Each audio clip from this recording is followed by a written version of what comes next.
Na sequência, nós convidamos o conselheiro Domingos Augusto Taufner, ele que é presidente do Tribunal de Contas do Estado do Espírito Santo e vai falar para nós a respeito da previdência do servidor público.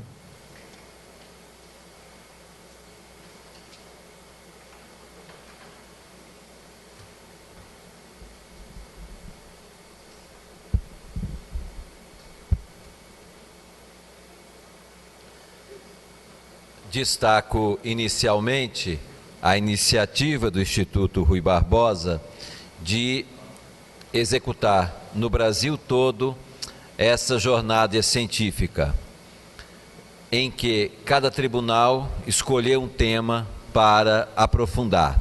Isso está sendo gravado e depois vocês poderão acessar no site do IRB, que é o irbcontas.org.br.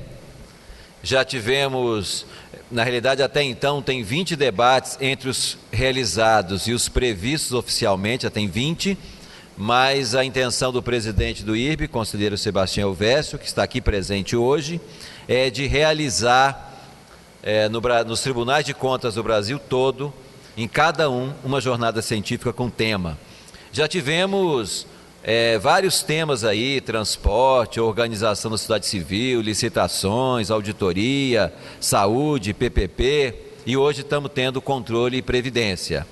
Esses aqui já estão disponíveis no site do IRB Contas para que vocês possam acessar e assistir o tema, que são todos temas de interesse do controle externo, seja de quem audita, de quem fiscaliza, de quem julga e de quem executa no dia a dia os trabalhos da administração pública e também para a população em geral, que é a usuária dos serviços públicos. Há debates ainda previstos, que vão acontecer no Paraná sobre transparência, em Alagoas sobre resíduos sólidos, contábil em Tocantins, despesa com pessoal no Acre, corregedoria e ouvidoria no Amapá, ética e cidadania, controle e fiscalização, patrimônio público, eficiência da gestão e indicadores. Esses que estão marcados no site do IRB, mas segundo o presidente tem outros também em processo de negociação. Então teremos até o final desse ano, ou talvez início do ano que vem, percorrido o Brasil todo, em cada estado contribuindo com um tema. E hoje o nosso tema aqui escolhido foi Previdência Social, que é um tema desafiante. Por que desafiante? É porque quando eu falo de previdência social, eu posso relacionar a previdência com vários aspectos.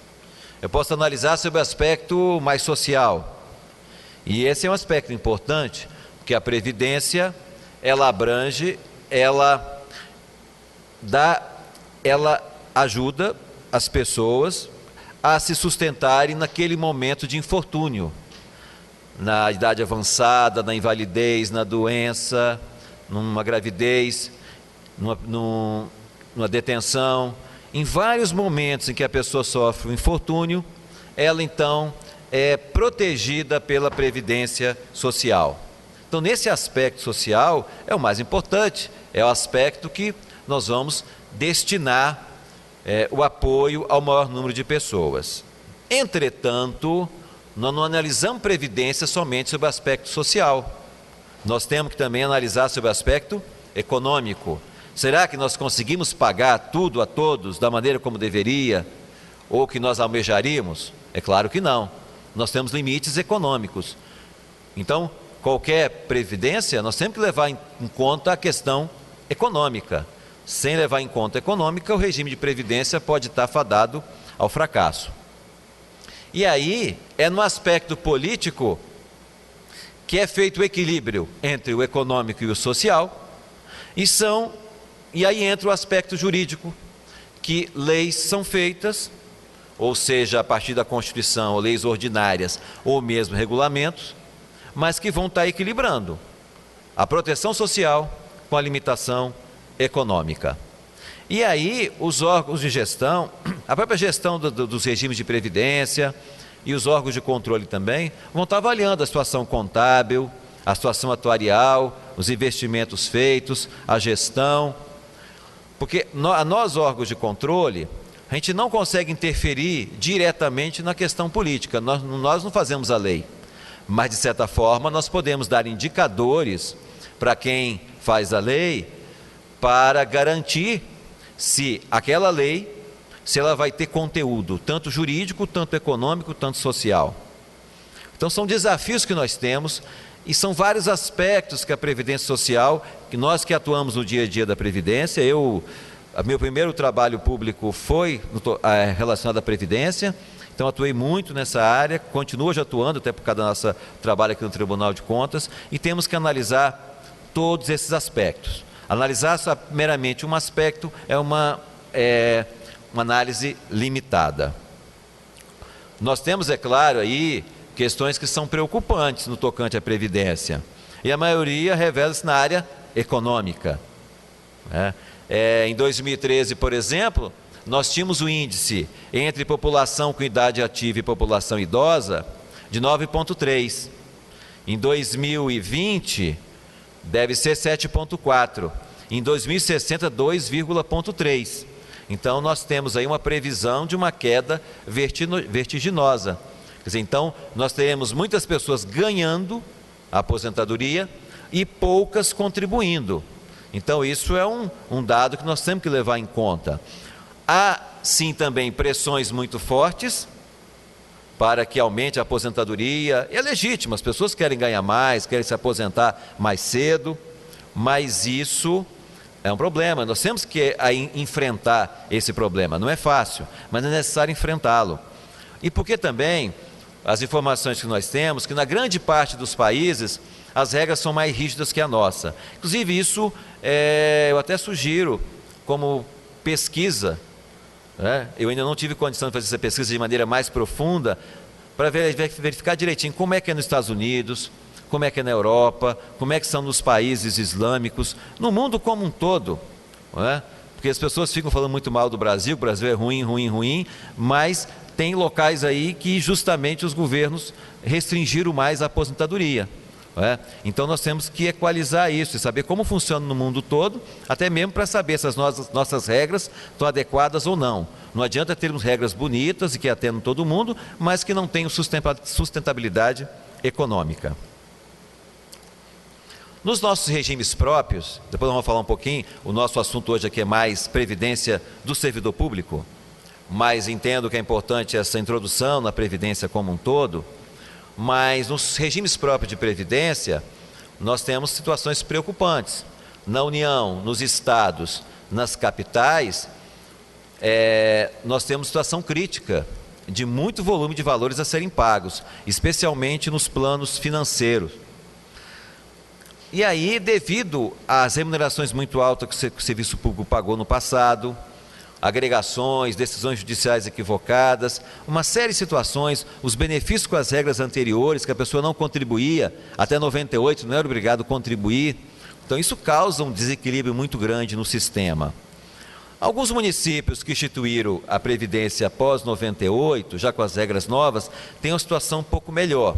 Mas é claro que o Tribunal de Contas, não só o nosso, como no Brasil todo, fiscalizando também cada município, vai ter um diagnóstico mais preciso daquele município que realmente está saneado e tem o plano com cálculo atuarial feito corretamente e com os investimentos feitos corretamente, e aquele que pode também estar maquiando os seus dados. Mas é claro que os planos que começaram pós-98, eles vêm de uma maneira mais sustentável. Tanto é que nos estados e municípios que fizeram segregação de massa, o plano financeiro, que é aquele que você paga as aposentadorias antigas, sem capitalização, eles têm um rombo muito grande. Já o plano previdenciário tem uma sustentabilidade maior, porque justamente são planos de pessoas, de servidores, que já estão totalmente adequados às regras novas de previdência. Não estão com as regras antigas nem com as de transição. Mas olha bem, o nosso assunto previdência social, contextualizando um pouco aqui, ela está dentro da Seguridade Social, que é mais ampla que Previdência. E na Seguridade compõe saúde, assistência e Previdência. A diferença para uma para outra, para nós aqui é público e notório, o que a saúde faz, o que a assistência faz, o que a Previdência faz. Mas é importante, no aspecto jurídico e econômico, algumas diferenças aqui essenciais. A Previdência tem natureza contributiva. Então, somente, com raras exceções, é claro, mas somente vai receber benefício quem contribuiu. Isso é a norma da Previdência. Já na assistência e na saúde, você não precisa contribuir para receber algum benefício ou serviço. A diferença é que na saúde, todos têm acesso, independente do seu grau de pobreza ou de riqueza. Já na assistência social, só vai ter acesso quem tiver em condições de miserabilidade. Então, são diferenças entre um ramo e outro que na questão do financiamento é importante ser ressaltado. Porque tanto na saúde quanto na assistência, o financiamento é feito pelas contribuições como um todo e pelos impostos, e não pela contribuição específica de cada um. Em termos de previdência também, nós podemos, existem regimes de previdência, tanto no aspecto do financiamento, quanto no aspecto organizacional da previdência. No aspecto do financiamento, nós podemos ter repartição simples, nós podemos ter o sistema de regime de capitalização e o RCC, que é um regime intermediário entre os dois primeiros. Na repartição simples, o governo, ele arrecada a contribuição dos trabalhadores, arrecada também ou paga a contribuição patronal, e com isso ele vai pagar as aposentadorias e pensões e outros benefícios dos beneficiários. E aí ele complementa o valor que faltar. É o chamado regime de repartição simples, em que os trabalhadores de hoje pagam pela aposentadoria do passado. É um regime complicado, temerário, porque você precisa ter muitos trabalhadores na ativa para conseguir bancar os trabalhadores do passado. O regime mais ideal, mais correto e que hoje é exigido para o regime próprio de previdência é o regime de capitalização, em que você pega a sua vida toda de 30 ou 35 anos ou mais de tempo de contribuição e armazena a contribuição do servidor e a contribuição patronal, e a partir daí então serão pagas as aposentadorias. Quando há segregação de massa, como há no Espírito Santo, em vários estados e municípios, o regime de sistema plano financeiro é regime de repartição simples. O Estado arrecada, contribuição do servidor, patronal e complementa. E capitalização é o plano previdenciário. Esse, sim, é um plano ideal, porque tem um cálculo atuarial e aí tem que estar reservado, depositado nesse fundo previdenciário, ou pelo menos previsto para ser depositado nos próximos anos, o valor necessário para pagar as aposentadorias, segundo a expectativa de vida da população. E o terceiro, que é o regime de repartição de capitais de cobertura, é o misto entre os dois, em que, para planos menores, de apenas 1 ano ou 2 anos, de alguns benefícios que você acumula um pouco e paga aquele benefício. É uma capitalização mais em períodos menores. Mas o regime de previdência também, e aí já começa a entrar no assunto que nos interessa mais, diretamente, ele pode ser analisado também sobre o aspecto orgânico. No aspecto orgânico, a previdência social pode ser pública ou pode ser privada. Na pública nós temos o regime geral, o regime próprio, e também o regime específico dos militares. Por que eu coloquei o regime do militar aqui? Na realidade, o regime militar é também um regime próprio, mas ele tem regras específicas do artigo 42 da Constituição. Ele é um regime próprio, mas um pouco diferenciado do regime próprio de previdência. Então ele pode ser colocado como regime diferenciado, muito embora quem administra é a unidade gestora própria. Então hoje no Espírito Santo, Ipajotema administra regime próprio de servidores civis e também dos nossos militares, mas as regras são muito diferentes. E nós temos a previdência social também em caráter privado, e ela vai ser aberta ou fechada. Qual a diferença aqui entre previdência pública e previdência privada no tocante aos princípios fundamentais? A previdência pública ela é obrigatória. Se você trabalha de maneira remunerada, você obrigatoriamente está vinculado a um regime de previdência. Se você não está no regime próprio, vai estar no regime geral. E aqui eu cito aqui quais são os artigos aí, quem lida no dia a dia já tem assim um conhecimento melhor disso, mas quem está começando agora com previdência, importante ter claro, quer dizer, onde está fundamentado na Constituição Federal cada regime de previdência, quer dizer, o RGPS no artigo 201, o RPPS no artigo 40, dos militares no artigo 42. E a previdência privada, ela é complementar, facultativa, contribui quem quer. Mas há um detalhe aqui de diferença, que na previdência pública o regime é de benefício definido. Já na previdência privada, o regime é de contribuição definida. Alguém pode falar, não, peraí, mas todas as duas previdências, tanto a pública quanto a privada, há uma contribuição definida e há também um benefício definido, não é? Você não define a contribuição e no futuro tem um benefício? Mas o que quer dizer isso? Na realidade é o seguinte, na previdência pública, a lei define quais são os benefícios que você tem direito. Você adquiriu, implementou as condições, você tem que ganhar aquele benefício. E o poder público se vira para buscar as contribuições para garantir aquele benefício. Se não der as contribuições dos trabalhadores, ele tem que aportar recursos para pagar aquele benefício. Então o benefício está bem definido, mas a contribuição nem tanto. Já na previdência privada é o contrário. Há uma definição de que você paga, mas o recebimento do seu benefício vai estar condicionado à saúde financeira daquela instituição privada que garante aquele tipo de previdência. Se aquela instituição comprar ações que depois perdeu valor, ou tiver uma gestão temerária também por outros motivos, o poder público não vai arcar com a diferença. A única proteção que você tem na instituição privada é a mesma proteção que o sistema financeiro tem quando você faz uma aplicação de poupança ou de outros valores, que há até determinado valor algumas proteções. Na previdência privada também vai ter isso. Então, basicamente, a diferença de uma previdência pública para outra. E a previdência privada, ela pode ser aberta ou fechada, assim como a previdência pública, ela pode ser do regime geral de previdência ou regime próprio de previdência social. Sendo, como eu falei, o regime próprio de previdência, ele tem o regime próprio de previdência dos servidores civis, mas também tem um regime próprio específico dos servidores militares, já que as regras são muito diferentes.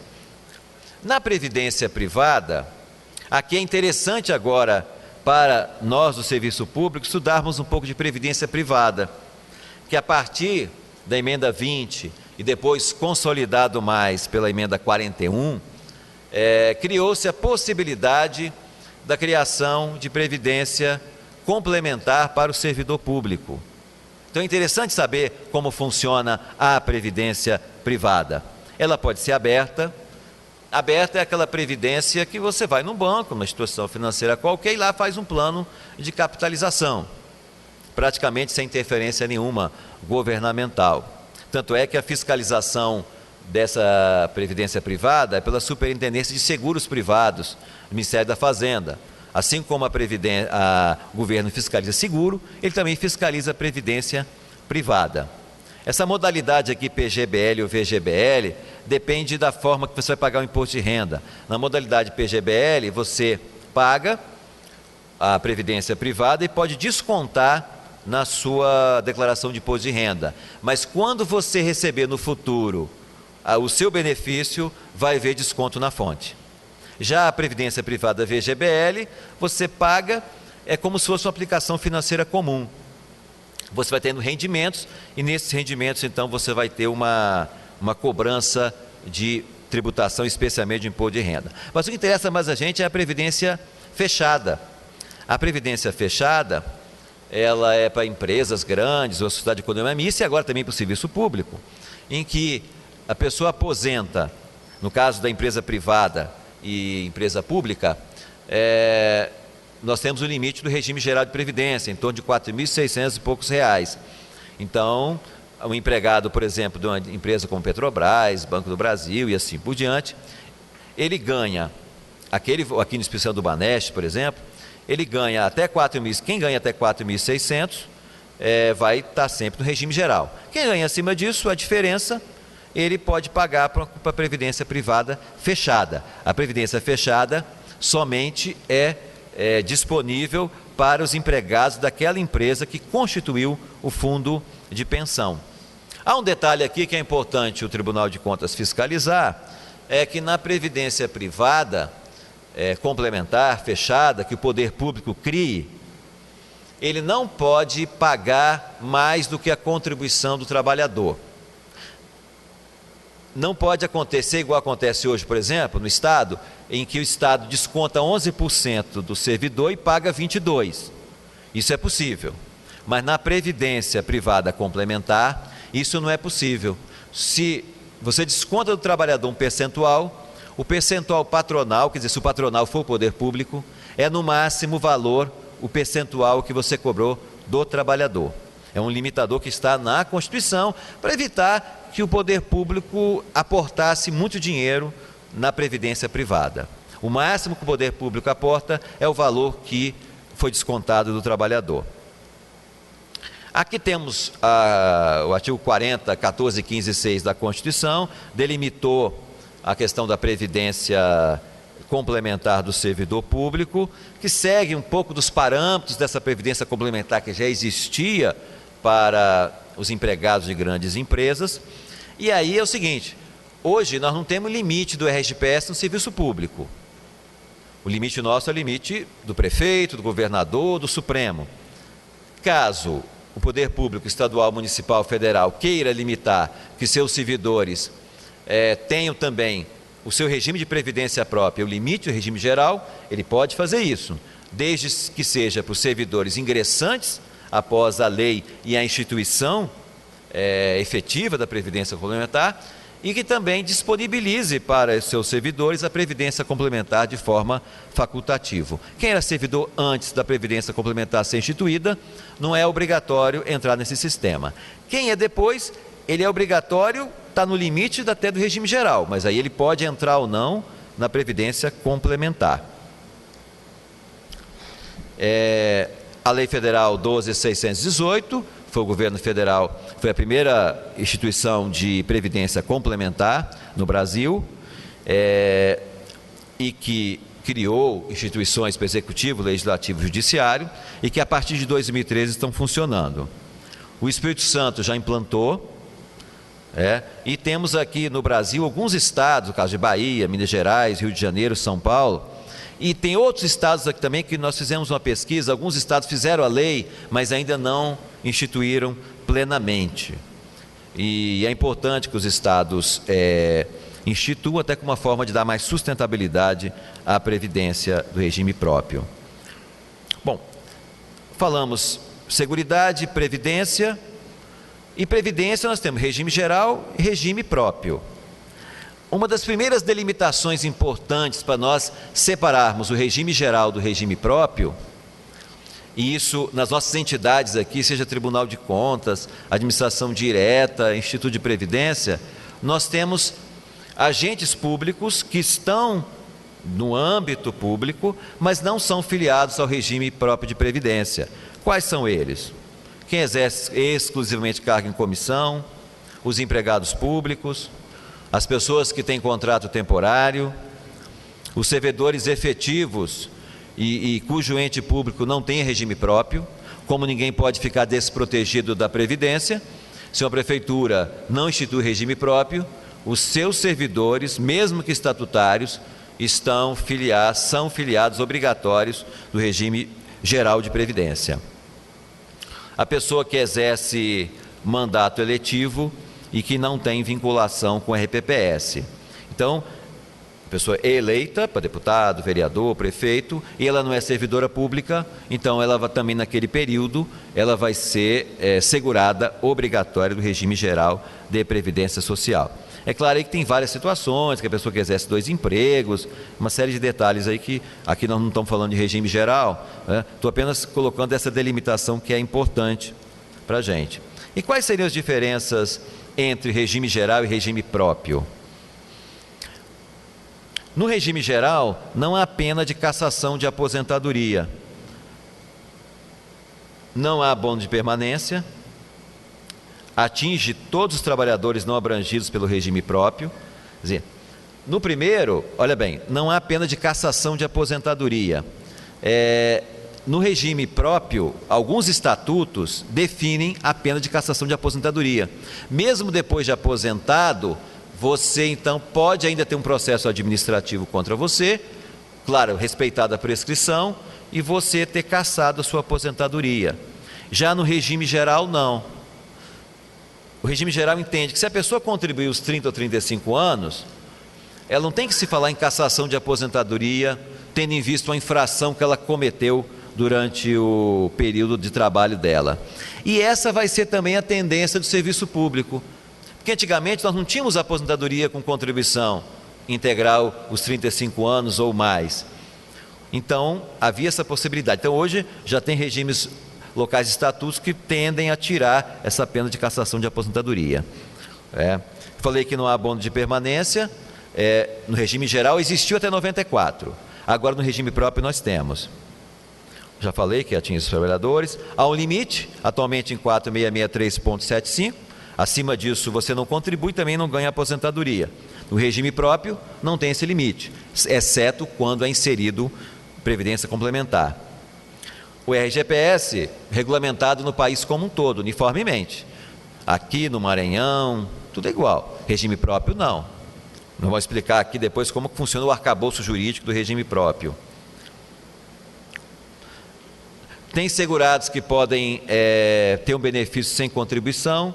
A pessoa começa a trabalhar e depois tem um acidente e tal, naqueles casos que ainda não tem carência, embora hoje, com as novas legislações, aumentou a carência. O regime é de repartição simples, o regime previdenciário do regime geral de previdência, no tocante a financiamento. As alíquotas do RGPS é 8%, 9% e 11%, ou 5%, 11% e 20%, dependendo, porque essa primeira 8%, 9% e 11% porque é empregado. E a segunda, 5%, 11% e 20%, para quem é facultativo, individual, aí dependendo de se é baixa renda ou não, ele vai ter essas alíquotas aí diferenciadas. Os inativos não contribuem. Os inativos não contribuem no caso do RGPS. E no regime próprio, os inativos contribuem, mas no valor que exceder ao limite do regime geral. Então, no Brasil, quem ganha até 4.663 de aposentadoria não contribui. No regime próprio não vai porque ele não paga mesmo. No regime geral. E no regime próprio porque acima desse valor também não paga.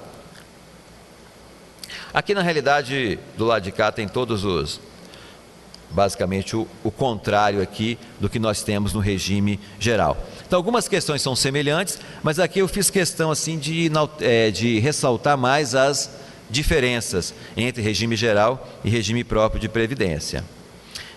Já que vocês sabem, pela Constituição, o regime próprio segue de maneira supletiva, quer dizer, ele busca no regime geral regulamentação também. Então, naquilo que o regime próprio não regulamentar, ele pode buscar no regime geral. Mas sabe que tem essas diferenças, a maioria pela Constituição.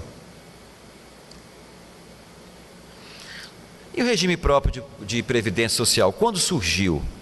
Na realidade, desde muito tempo, quem era servidor público, ele, ao se aposentar, ele simplesmente continuava na folha de pagamento do Estado, do município ou da União. Era dada a sua aposentadoria, mas ele continuava lá. Não havia obrigação de contribuir nem quando era ativo, nem quando era inativo. No máximo tinha uma contribuição pequena, talvez mais para o sistema de saúde, por algumas caixas de previdência que existiam.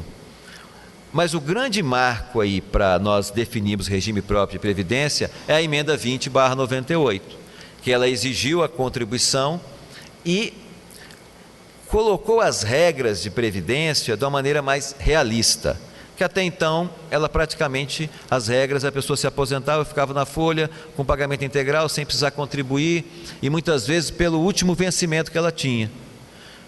Tem situações de pessoas que exerciam uma função, por exemplo, ganhava R$1.000. Aí, perto da aposentadoria, você dava para ela um cargo em comissão que ela ganharia R$7.000 por um mês. Ela aposentava ganhando R$7.000 para a vida toda. Então, isso até a emenda 20/98 era possível, depois ainda alguns locais continuaram fazendo, mas hoje isso é totalmente restrito, porque você não pode aposentar a pessoa meramente pelo último vencimento dela, porque não há como pagar isso. Aqui nós vamos falar alguns tópicos sobre regime de previdência. Eu falei que existe essa base normativa do regime próprio de previdência. Qual é, nós aqui que atuamos, ou na gestão ou na fiscalização de regime próprio de previdência, qual é a base normativa que nós utilizamos? Primeiro, a Constituição Federal, sem dúvida nenhuma, é o ápice do ordenamento jurídico. No artigo 40, especialmente depois alterado por várias emendas constitucionais. Só que em matéria previdenciária, pelo artigo 24 da Constituição, ela é matéria de competência concorrente. A União faz as normas e os estados, e por competência implícita, os municípios fazem as normas específicas. A União, normas gerais, estados e municípios, normas específicas. Então, nesse caso aqui, quando o ente público, estado, União ou município, for fazer uma norma de previdência, ele não pode buscar somente na Constituição. Ele busca, claro, na Constituição, mas entre a Constituição e a lei municipal existem as normas gerais de regime próprio de previdência, especialmente na lei 9717/98.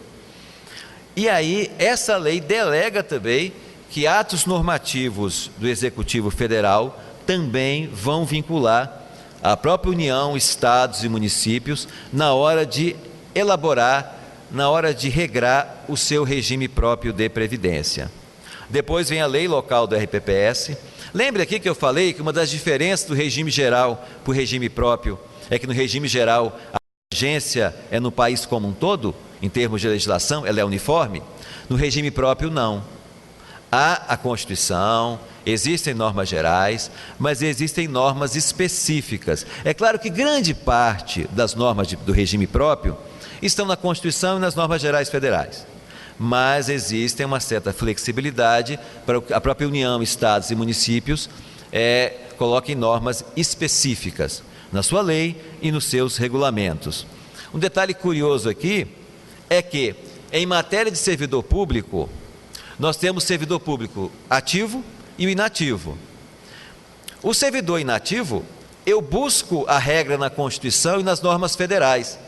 Agora, o servidor ativo, o Estatuto do Servidor do Município, ele vai buscar fonte somente na Constituição Federal e na jurisprudência. Ele não precisa seguir o Estatuto Federal. É porque, pelo artigo 24 da Constituição, previdência é matéria de competência concorrente entre União, estados e municípios. Já a matéria administrativa propriamente, e aí entra servidor público, ela é de cada ente público. Então, o Estatuto do Servidor do Espírito Santo, de Minas Gerais, do município de Vitória e assim por diante, não precisa seguir as regras da Lei 8.112/90, que é o Estatuto dos Servidores da União. Ele pode até seguir por analogia, ou copiar alguma coisa, até para uniformizar os conceitos, mas ele não é obrigado, não é norma geral para a gente. Então, o servidor da ativa, direto na Constituição. Servidor inativo, a lei local tem que seguir, além da Constituição, normas gerais federais. E aqui, eu vou falar um pouco rápido aqui, porque na realidade isso aqui são regras que existem, que estão diretamente na Constituição.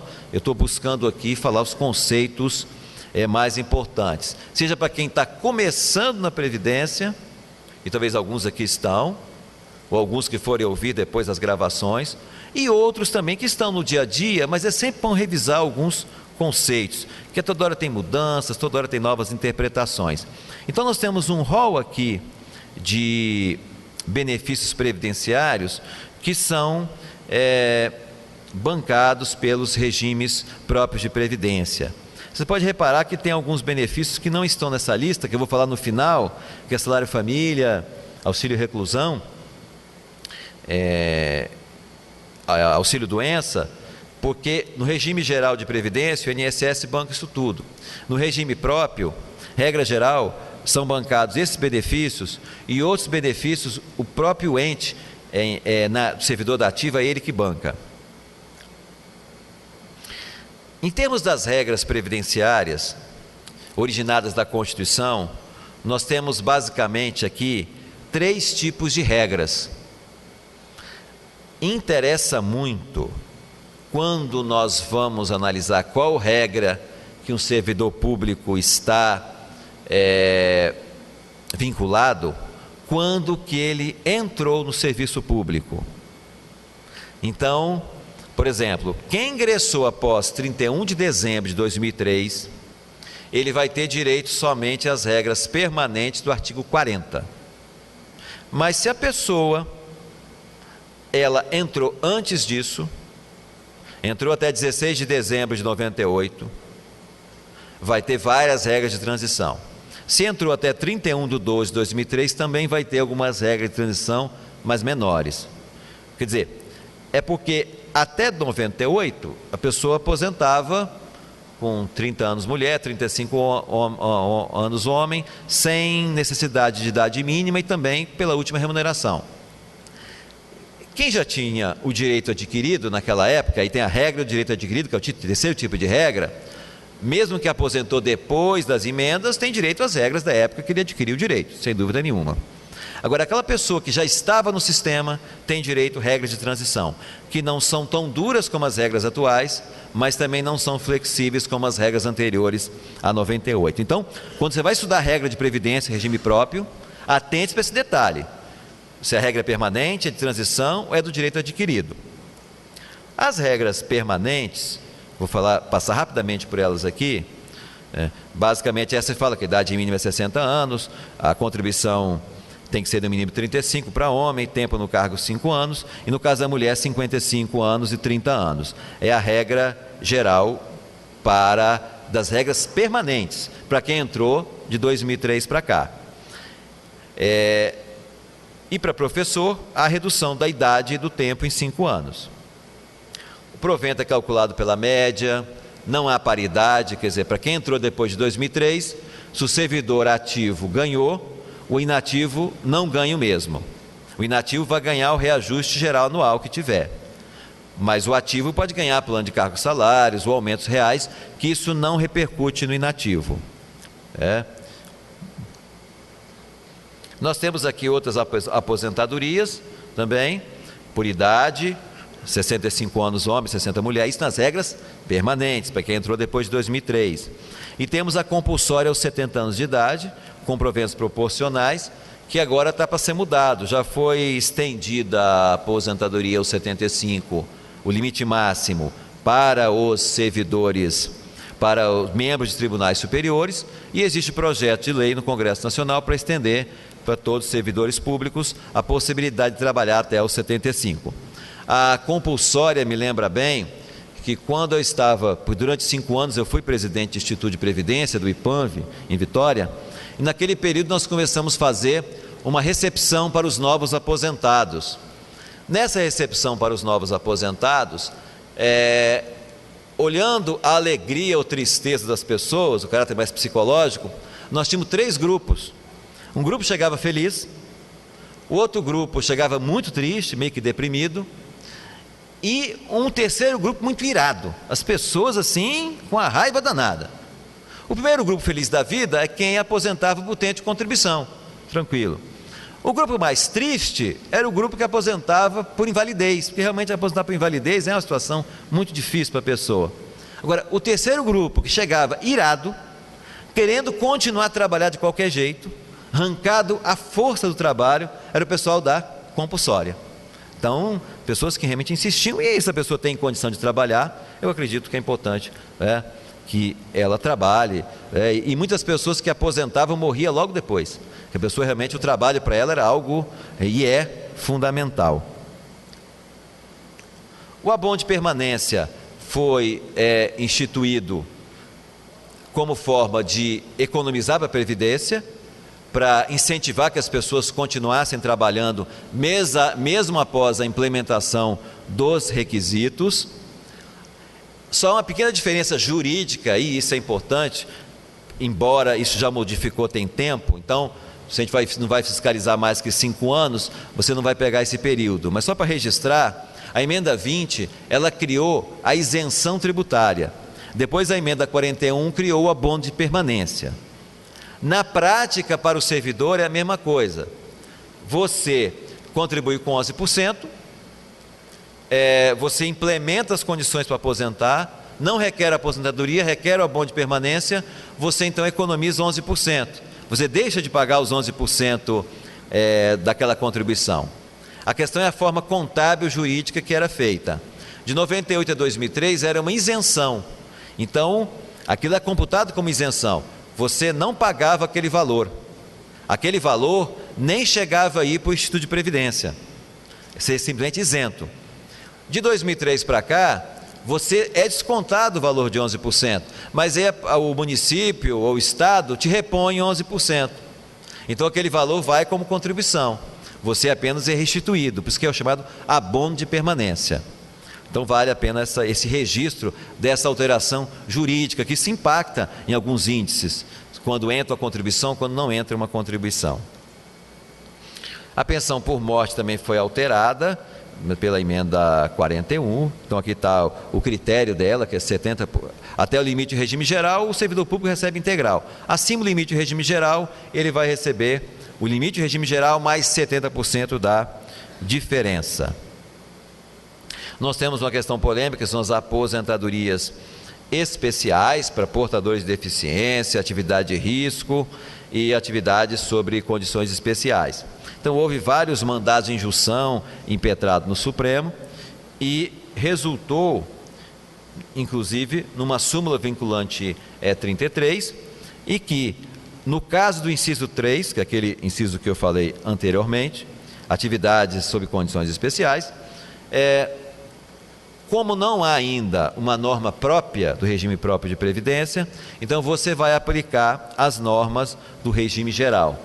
É claro que essa proteção especial tem dificuldades na sua implementação, porque tem que ter todo um registro daquela atividade como sendo uma atividade que cause realmente sequelas da pessoa, ou que sejam com condições insalubres extremas, não é qualquer insalubridade que vai gerar a aposentadoria especial.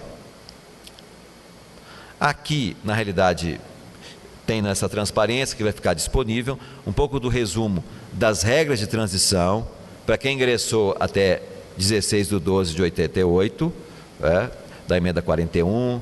Essa aqui da emenda 47 é uma das mais aplicáveis e umas regras de transição mais benéficas para o servidor, na medida que quem conseguir cumprir esses requisitos, ele vai aposentar pela última remuneração e vai ter paridade com os servidores ativos. Essa aqui é aquela regra em que a pessoa tem que ter 60 anos de idade, homem, 55, mulher, mas essa idade é diminuída.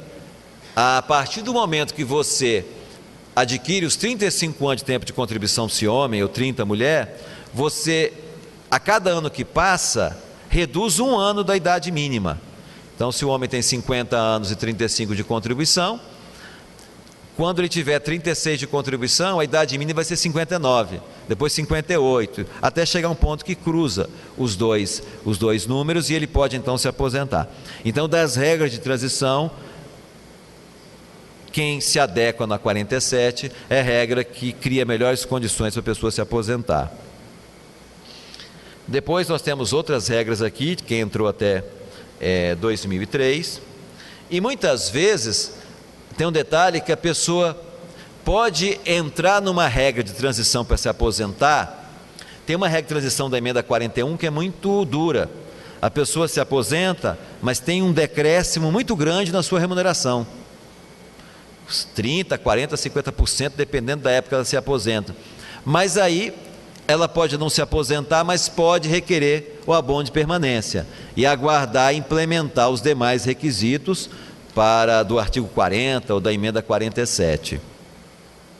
A emenda 70/2012, ela veio para melhorar um pouco a aposentadoria por invalidez. Então, quem ingressou até, na realidade uma regra de transição, quem ingressou no sistema até 31/12/2003, ele vai ter a aposentadoria não mais calculada pela média, que pode ser proporcional ou pode ser integral. Quer dizer, integral se for naquelas doenças graves, proporcional não sendo acidente ou doenças graves. E aí vai ter paridade com os ativos.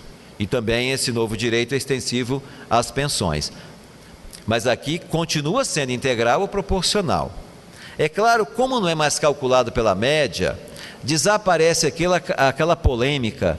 Quem aqui atuou em regime próprio, aqui no próprio Tribunal de Contas, no ano entre 2009 até 2011, início de 2012, o pessoal da 7ª Secretaria lembra muito bem disso, dos milhares de processos que ficaram sobrestados.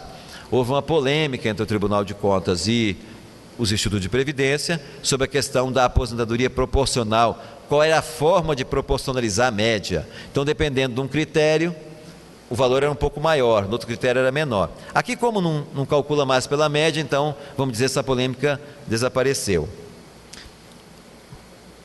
Nós temos aqui, eu falei que daqueles benefícios que os regimes próprios pagam. Existem outros benefícios, além daqueles listados anteriormente, e que os regimes próprios também pagam, que é auxílio-doença, auxílio-reclusão, salário-família e salário-maternidade. Esses benefícios, nada impede que eles também sejam pagos pelo Instituto de Previdência. Mas por uma questão de mais fácil operacionalidade, eles continuam sendo pagos pela administração direta, pela folha de pagamento da administração direta ou indireta, quando ela paga servidores ativos. Por que isso? Porque para você tirar da folha, ir para o Instituto, voltar, então optou-se por continuar na folha de pagamento. Quando a pessoa entra em auxílio-doença, ou é presa, ou salário-família, ou salário-maternidade. Agora, uma diferença é o seguinte: se o Instituto assumir esses 4 benefícios, isso tem que entrar no cálculo atuarial. Se não assumir, continuar na folha da Prefeitura, não entra no cálculo atuarial do Instituto de Previdência. A diferença é essa. No tocante ao auxílio-reclusão e ao salário-família, a Constituição, ela veio com uma exigência que não é originária, veio depois numa das emendas, de que seja pago para trabalhadores de baixa renda. Então, salário-família e auxílio-reclusão não pode ser pago para todos. E aí, o que é baixa renda? O município, ou estado, ou a União pode ter uma lei especificando o que é baixa renda para os seus servidores. Agora, se não tiver essa lei, vai seguir o valor do regime geral de previdência, hoje é calculado em 1.089,72. Mas se tiver uma lei específica, que pode ser maior ou menor do que esse valor, está dentro daquelas legislações específicas que o estado e município pode fazer. É claro que outros benefícios não podem ser inseridos aqui. Não pode o regime geral próprio pagar benefício distinto do regime geral. Tem uma questão recente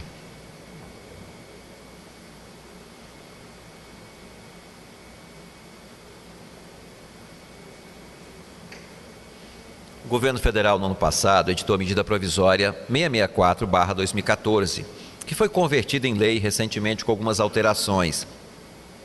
Na realidade, essa lei não traz reflexos automáticos no regime de previdência própria, porque ela alterou a lei 8.213, que é a lei federal do regime geral de previdência, porque a nossa norma geral do regime próprio é a lei 9717/98. Agora, nada impede que a lei local altere prazo de carência para pensão, para tempo que a pessoa vai receber a pensão, especialmente pela idade, que a ideia aqui é que a pessoa que começa a receber pensão muito jovem, ela impeça ela de receber a vida toda, porque isso é um gasto previdenciário enorme. Então, pode os estados e municípios instituírem por lei local tratamento parecido com o regime geral fez agora, mas tem que ter a lei local. O cálculo da pensão não pode ser alterado, porque aí é uma previsão da própria Constituição Federal. O outro ponto aqui que eu vou tratar, mas é claro que aqui nós teremos depois a Simone Velten, que vai falar, técnica nossa, que vai falar muito sobre a questão da contabilidade previdenciária, mas eu vou tratar aqui alguns aspectos da gestão do RPPS, que ele pode ser feito por autarquia ou pela administração direta, Independente de que a autarquia ou administração direta tem que seguir as regras previdenciárias. Uma vez tinha um prefeito querendo extinguir o Instituto de Previdência, que pensando que ele gerenciando diretamente o Fundo de Previdência, ele poderia usar o Fundo de Previdência para obras ou outros serviços do município. Mas não pode. O Fundo de Previdência, mesmo que seja pela gestão direta, ele tem que estar em conta separada e vinculado às normas da Previdência Social.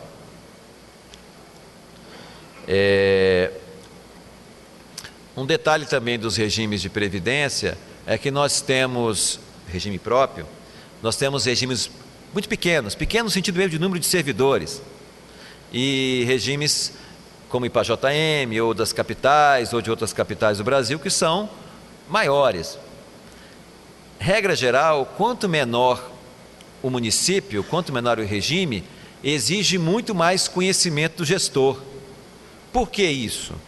Porque eu lembro quando eu trabalhava no IPANV, eu tinha uma excelente diretora de benefícios, um excelente diretor de investimentos, alguns até estão presentes aqui, né? Se eles não tivessem, eu não ia elogiá-los não, mas como eles estão presentes, eu estou elogiando aqui. Então eu conseguia, de certa forma, como gerente geral daquele instituto, trabalhar bem as várias questões, sem precisar ter um conhecimento profundo de cada pedaço. Agora, quem está no instituto muito pequeno, em termos de tamanho, o presidente tem que conhecer contabilidade, benefício, tem que atender o servidor. Então, o desafio de ser presidente do instituto muito pequeno é muito maior do que no instituto maior. Fora a questão que aquela taxa de 2%, num município pequeno, num instituto pequeno, ela é muito fácil de ser extrapolada, porque os custos fixos são altos. Então, é um dos aspectos de gestão que eu estou levantando, tem vários aspectos aí importantes, da solidez da gestão, sobre o gestor, inclusive, que eu estou colocando a questão do gestor aqui, levando em conta também que o regime próprio de previdência, ele tem dois tipos de obrigações. As obrigações comuns, que são aquelas que qualquer gestor público tem. LRF, a Lei 4.320, Lei de Licitações, Transparência, qualquer gestor público tem. Mas tem obrigações específicas. Por isso que é fundamental a formação do gestor de previdência. Alguns prefeitos têm até optado, quando assume o mandato, mesmo sendo adversário anterior, que ele ganhou a eleição de um adversário, em alguns locais tem até mantido diretoria de Instituto de Previdência, tendo em vista a especialização. E isso é um caminho que está sendo trilhado, a especialização, porque as obrigações específicas de previdência, a pessoa não aprende de um dia para o outro. Se você está numa prefeitura e precisa de um chefe de orçamento, se você pegar alguém que mexe com orçamento estadual, federal, a pessoa tranquilamente chega lá e se adapta. Agora, para você conseguir um gestor de previdência que já chegue sabendo tudo, é muito difícil. Então a formação ela tem um papel aí importante. A taxa de administração é outro ponto aí que a Previdência já prometeu por várias vezes flexibilizá-la para os municípios pequenos, porque esses são os que têm mais dificuldade de cumprir, mas até hoje isso não foi feito, que depende da regulamentação federal. Aqui tem as limitações para esse uso, então é importante, o tribunal está fiscalizando isso. Então nós temos 2%, então você tem que fazer previsão para gastar no seu limite máximo de 2%, relativo à folha de ativos e inativos do ano anterior. Ok. Nós temos os diversos conselhos que atuam no âmbito do Conselho Administrativo, Conselho Fiscal. Há uma dificuldade muitas vezes na relação com os conselhos, especialmente porque alguns conselhos que são eleitos pelos servidores, eles tendem a forçar o gestor que descumpra a lei e a Constituição para dar um reajuste maior para os servidores. Então, alguns presidentes ou diretores, algumas vezes, são pressionados pelos conselhos. Toda pressão é legítima, pode ser feita, não há problema de reivindicar, de querer. Mas há um problema mais sério que o gestor não pode descumprir.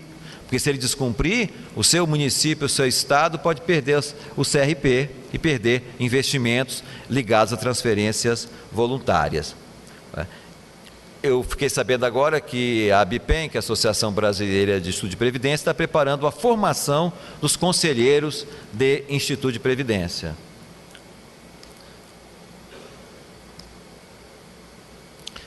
As questões de contabilidade previdenciária, vou pular aqui, porque daqui a pouco a Simone Velter vai falar. Isso, inclusive, são questões que há muito tempo, que já são debatidas há muito tempo, e agora, recentemente, houve alterações significativas na contabilidade, não só previdenciária, só a contabilidade pro serviço público como um todo. A questão do equilíbrio financeiro e atuarial. Olha bem, se eu quero fazer uma obra, como esse auditório, se eu quero construir uma estrada, ou quero comprar equipamentos para o poder público, eu tenho como fazer um cálculo quase que exato de quanto eu vou gastar, quantas cadeiras vou colocar no auditório. E se esse contrato for executado por um pequeno espaço de tempo, a chance desse preço variar é muito pequena. Claro que tem variações de preço, que até é por isso que existe a previsão de reajuste em contrato. Agora, se eu quiser montar de maneira privada ou pública um plano de saúde, uma seguradora ou um plano de previdência, eu não consigo calcular com exatidão quantas pessoas vão morrer e vou ter que pagar o seguro, ou quantas pessoas vão ficar doentes e o meu plano de saúde vai ter que pagar os médicos e hospitais. Para esse tipo de situação, que envolve as chamadas variáveis aleatórias, que não são variáveis previsíveis de maneira exata, eu uso então o cálculo atuarial, que eu já faço uma previsão de acordo com a tábua de mortalidade, de acordo com a expectativa de vida, de acordo com os salários que eu pago atualmente. É um cálculo complexo. E aí, a partir desse cálculo, eu calculo então o valor das provisões matemáticas, quer dizer, o valor que eu tenho que estar depositado no meu fundo de previdência para que eu garanta todas as aposentadorias, pensões e demais benefícios futuros. Então esse é o chamado cálculo atuarial. Mas qual a diferença de equilíbrio financeiro para equilíbrio atuarial? O equilíbrio financeiro é você ter uma boa gestão, você tem receita e vai pagar suas despesas anualmente. Isso é equilíbrio financeiro que a gestão no dia a dia tem. A gestão pública busca esse equilíbrio financeiro. Na Previdência também eu tenho que ter. É possível ter equilíbrio atuarial e não ter financeiro? Ora, é difícil, mas é possível sim. Vamos supor que um Instituto de Previdência tenha muitos imóveis, mas com dificuldade de vender, eles têm um valor agregado, eles podem dar um equilíbrio atuarial, mas pode não ter equilíbrio financeiro, não pode ter recurso com liquidez para pagar as aposentadorias. Então, esse equilíbrio aí tem que ser atingido conjuntamente. Mas é claro que o equilíbrio atuarial é muito mais difícil de ser conseguido do que o equilíbrio financeiro. E aqui eu descrevo aqui quais são as legislações relacionadas a esse equilíbrio. E no caso da Previdência Pública, o ente público é obrigado a bancar a aposentadoria, pensão e demais benefícios, caso ele não consiga capitalizar corretamente o recurso público. Nós temos a questão também dos investimentos financeiros, porque a Previdência tem que aplicar corretamente, e é um ponto aqui que o Tribunal de Contas também irá aplicar, irá fiscalizar, que é justamente tem que seguir as normas do Conselho Monetário Nacional, não é? No tocante a investimento financeiro, temos aqui um ponto polêmico, que é no tocante: é possível aplicar em instituições financeiras privadas? Isso é um debate já há algum tempo, em que no Brasil há posições diferenciadas. Aqui no Espírito Santo, estou ressaltando isso, como esse evento aqui é realizado no Espírito Santo, mas é um evento de ordem nacional. Então nós temos que falar as questões do âmbito da federação. Quer dizer, no âmbito da federação, grande parte dos estados, o Tribunal de Contas entende que é possível que os investimentos sejam feitos em instituições privadas. Aqui no Espírito Santo, respondendo a uma consulta, o Tribunal de Contas entendeu que não, Então nós temos hoje uma resposta em consulta que tem eficácia erga omnes, quer dizer, eficácia contra todos, e nós determinamos que, com base no artigo 64, parágrafo 3º da Constituição, que exige lei, então o governo federal teria que fazer uma lei federal, propor uma lei federal que permitisse então essa aplicação. Esse foi o nosso entendimento, inclusive porque o Supremo Tribunal Federal, numa ação aqui, quando uma época que pensou-se em vender o Banestes, houve uma lei, houve uma propositura de uma lei que iria vincular depósitos, o Banestes ia virar privado. Então houve um entendimento que, se ele virar instituição privada, o poder público não poderia aportar recurso nele, justamente porque essa lei tem que ser federal. Esse foi o entendimento nosso, mas devemos respeitar aqui, porque outros tribunais de contas têm um entendimento diferente. Mas aqui no Espírito Santo entendam que é obrigado a aplicar em banco público. Foi o entendimento colocado aqui, e é um entendimento que, nossa visão, tem fundamento, tendo em vista a Constituição Federal, que exige lei específica. Temos aqui a questão do Comprev, que é a compensação entre regimes, que cada instituto deve buscar a sua compensação previdenciária com o regime geral de previdência.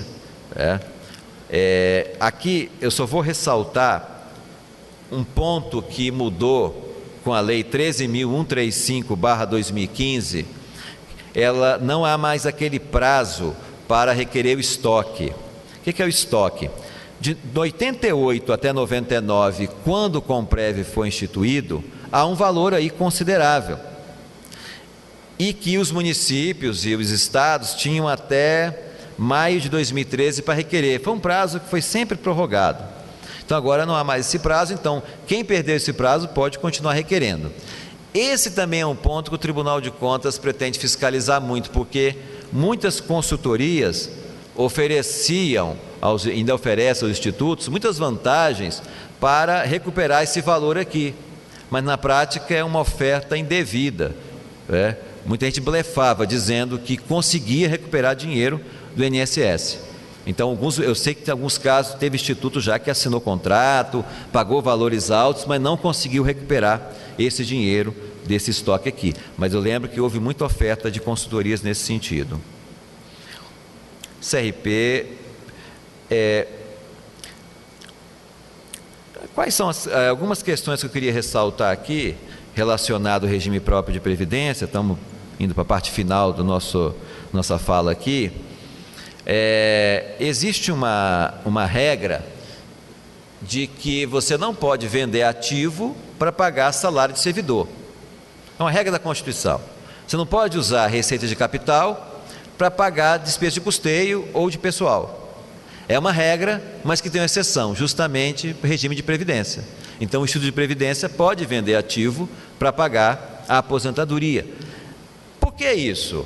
Por que essa exceção à regra? Porque se nós prevemos que são feitos investimentos, e os investimentos, com muitas restrições, é claro, podem ser feitos em imóveis, aqueles imóveis que já existiam, ou então que vão ser capitalizados. É claro que o dinheiro que vocês têm hoje aplicado não pode comprar imóvel, mas tem imóveis que já estão integralizados no sistema. Então um dia eles podem ser vendidos e podem pagar, inclusive, aposentadorias e pensões. Então é uma exceção à regra que existe na Lei de Responsabilidade Fiscal. Os institutos podem fazer isso. Sobre a questão da contribuição mínima, a contribuição mínima hoje do Instituto é 11%, por força do artigo 149, parágrafo 1º da Constituição. Mas não é, entendam bem, não é que o artigo 49, parágrafo 1º, diz que a contribuição mínima é 11%. Lá ela fala que não pode ser inferior aos da União. Como a União hoje é de 11%, então a dos estados e municípios, no mínimo, também tem que ser 11%. Já a contribuição patronal é o mínimo de 11% e o máximo de 22%. Então, caso a União aumente para 12% ou 13%, estados e municípios são obrigados também a aumentar para 12% ou 13%, mas isso não está previsto esse aumento.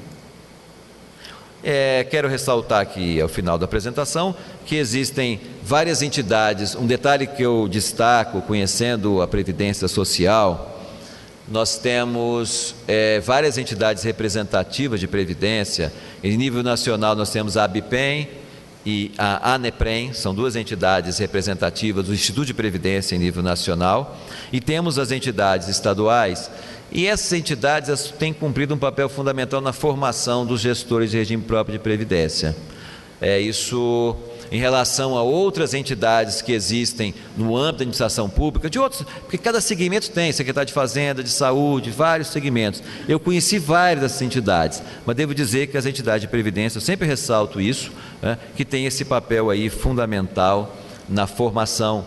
E agora também, de uns 3 anos para cá, os tribunais de contas começaram a investir nisso, investir na formação e agora também na parte de fiscalização.